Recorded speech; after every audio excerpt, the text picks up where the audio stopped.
All right, so today we're tackling a topic that's near and dear to many, the exciting and often daunting world of baby budgeting. Daunting is a good word for it. There's just so much to think about. But good news, we're diving deep into all those financial twists and turns that come with welcoming a little one. Music to my ears. Because let's be real, those numbers can feel a bit like a roller coaster ride. Have you ever actually sat down and thought, what does it really cost to raise a child? From those first cries all the way to a college diploma. It's a question every soon-to-be parent asks, and the answer can be, well, eye-opening. But don't worry, we're breaking it down into manageable bites, starting with those big one-time expenses that often catch people off guard. Let's rip off the Band-Aid, shall we?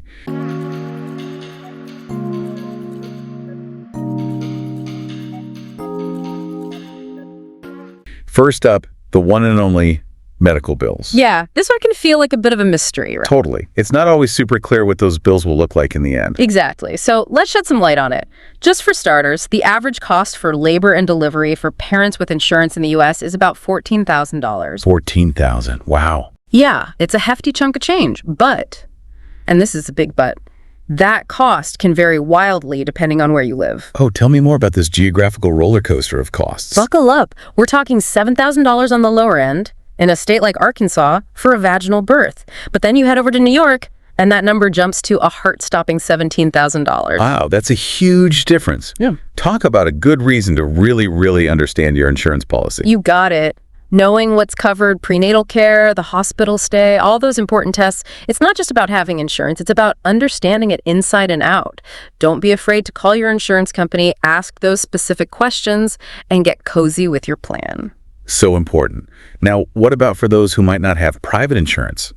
Are there options available to help them navigate these costs? Absolutely. There are some fantastic programs out there designed to support families, like Medicaid and the Children's Health Insurance Program, better known as CHIP. Receivers. Totally. They can be a lifeline for families who need support with those essential healthcare costs. Okay, so we've somewhat survived that first big hurdle, the hospital visit, but now it's time to get that nest prepped and ready. I'm talking strollers, cribs, swings, all that fun baby gear. So much to think about. Where do we even begin? It's easy to get overwhelmed, but this is actually an area where you have a lot of control over your budget. You can go all out, top of the line, think $1,000 or more for a stroller system. Or, and here's the budget-friendly part, find a perfectly functional and safe one for under $150. Now that's music to my ears. Right. Options are a beautiful thing. They really are.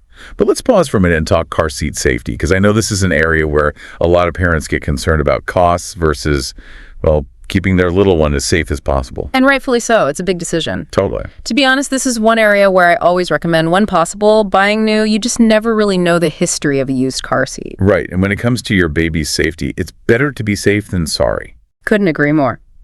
Okay, deep breaths, because here's the good news. Pretty much everything else can be bought used. Borrowed from friends, gifted at that awesome baby shower everyone's planning for you. Oh, I love a good baby shower. Right. So much fun. But the point is, no need to buy everything brand new and drain your bank account before that little one even arrives. Exactly. I mean, do you really need that super high-tech bassinet with all the bells and whistles? Or would a simpler, safe, and cozy one do the trick? You hit the nail on the head. It's about figuring out your priorities as a family. And speaking of priorities, that leads us perfectly to our next big decision. Feeding. Nursing versus formula, breast pumps and bottles. Oh yeah, these choices can definitely impact that budget. Big time. So let's break it down. Okay, so if breastfeeding is an option for you, it can be the more budget-friendly route, especially in those early months. Makes sense. But if you're planning to pump, you've got to factor in the cost of the pump itself. Bottles, storage bags, all the cleaning supplies. And then if you choose to go the formula route, that's a whole other expense. It really is a personal choice, and every family has to find what works best for them. Formula or breast milk, as long as that baby is fed, loved, and cared for, that's all that matters. Couldn't agree more. Now, before we dive into those everyday expenses like diapers and wipes, oh my, there's one more one-time cost to consider, and it's a big one for some families. Adoption. Such a huge and important topic, and one that honestly deserves its own deep dive. But for the sake of this budget overview, it's important to acknowledge that adoption can be a significant expense. Definitely. Costs can vary, but it can be upwards of $50,000 or even more. Wow. Yeah. But there's always hope. Some employers offer amazing adoption benefits like financial assistance or extra time off, and there are government programs out there that might be able to help. That's good to know. So if adoption is part of your family plan, don't lose hope. Do your research, explore those resources, and connect with other families who have gone through the adoption process. It's all about finding your village. Okay, so we've tackled those initial costs, those big hurdles, but now let's get real about the expenses that, let's be honest, kind of never go away. Those recurring costs that are just part of the parenting package deal. Yeah, the sneaky expenses that just keep on coming. Exactly. And I have to say, the first one we're about to unpack is something that I think a lot of expecting parents, they hear about it, but they don't quite grasp the scope of it until they are knee-deep in diapers and, childcare costs. It's a big one. There's no doubt about it. A big one indeed. And the numbers, they can be a little eye-opening, to say the least. On average, we're talking just shy of $10,000 per year for center-based care. $10,000. And that's just the average. That's just the average. But hold on to your hats, because if you're thinking in-home care, like a nanny, you're looking at an average of about $28,350 annually. Okay, wow. That is a serious chunk of change. No wonder so many families feel the pinch when it comes to childcare. It's definitely one of the biggest expenses families face. For sure. So what are some things that families can do? Or I guess maybe a better question is, where do you even begin to wrap your head around budgeting for childcare? Well, the good news is a little planning and research goes a long way. Don't feel like you have to jump into the first option you find. Right. Really explore what's out there, compare costs at different centers, and think about what kind of care best suits your family's needs and schedule. That's such a good point. It's not one size fits all. Exactly. You might be surprised at the different approaches and price points available. I bet. Okay, so besides just diligently researching and comparing costs, are there any other resources or strategies that families should keep in mind when tackling this child care expense? Absolutely. Remember those tax credits we touched on earlier? Yeah. Well, the Child Independent Care Credit, it's a lifesaver for some families. It can help offset some of those child care costs. So valuable. Oh, and depending on your income and circumstances, you might qualify for a subsidized care program. Which can be amazing. Oh, it can significantly reduce the cost of care. A game changer for sure. Okay, let's shift gears a bit, move on from childcare, as tough as it can be to budget for, and talk about those, I guess, everyday essentials, those things that somehow seem to add up so quickly. Oh, yes. Diapers, food, clothes. All the good stuff. It's amazing how those little humans, they might be tiny, but they go through things. They sure do. Okay, let's start with food. Once your little one graduates to college, you can expect to spend about $100 per month on their food alone. Wow. Then there's clothing, which can range from $56 to $120 per month. Okay, so that's a pretty big range. Is that just personal preference? It really depends on your shopping style. Are you a brand name enthusiast or a thrift store aficionado? That's a good point. Your budget definitely reflects your own personal choices. But let's talk about diapers for a minute, because I swear I think I've seen entire warehouses dedicated to just diapers. Oh, the amount of diapers is mind-boggling. And in that first year alone, get ready for this, you might go through 3,500 diapers. 3,500. I'm going to need a calculator and then maybe a nap after that visual. Okay, so for those of us who don't speak fluent diaper, what does that translate to in terms of monthly costs? On average, about $120 per month for diapers and wipes. Okay, that's good to know. Yeah. But I have heard that there are ways to, shall we say, be more budget conscious when it comes to diapers. There are. Have you considered cloth diapering? Cloth diapering, that's a whole other world. It is a whole other world. And it's not for everyone, but it can be significantly cheaper than disposables. How so? Well, for one, you're washing and reusing the diapers, so you're not constantly buying new ones. Plus, some parents even get super creative and make their own cloth diapers from repurposed fabrics. Now that is dedication. Talk about resourceful. It's amazing what parents can do when they're on a mission to make those dollars stretch. Okay, we've covered a lot of ground here. But even with all those essentials, we can't forget about those ongoing healthcare costs. You're absolutely right. Those regular well baby checkups, they're crucial, but they do add up. Just in that first year alone, you're looking at around 6 visits, plus any costs for unexpected illnesses, which, let's face it, They happen. exactly, and usually at the most inconvenient times. So true. Okay, so What's the best way to, I don't know, navigate those costs and ensure they're covered? It all comes back to that trusty insurance policy. Knowing what's covered, those checkups, vaccinations, any unforeseen medical needs. It's all about being prepared and understanding what you're financially responsible for. Knowledge is power when it comes to insurance. 100%. And speaking of smart financial moves, remember those flexible spending accounts, or FSAs? Yeah, those are good. They can be lifesavers when it comes to those healthcare costs. Okay, so before we jump into planning for the future college funds, let's talk about a decision that so many families face. The choice of one parent staying home. It's a deeply personal decision, and it comes with both emotional and financial implications. Absolutely. So let's dive into those financial considerations. If one parent decides to stay home, there's the potential loss of income, which obviously affects the budget. Right, and while the Family Medical Leave Act, or FMLA, might provide some unpaid leave after a birth or adoption, it doesn't cover every family or every situation. So it's not a guarantee. Exactly. Smaller companies might not be required to offer FMLA, and even with FMLA, it's unpaid leave, so you'd need a plan to cover expenses during that time. So it's all about planning and being realistic. Absolutely. Some families try living off one income before the baby arrives, just to get a feel for their financial situation and identify any areas where they might need to adjust. That's a really smart idea. Kind of like a test run. Exactly. And others might consider freelance work or starting a small business from home a way to supplement their income while still being present for their little ones. I love that. Yeah. Finding that balance, finding what works for your unique family and financial goals. Okay, we've covered those immediate costs and the day-to-day expenses of raising a little one. But now, deep breaths, everyone.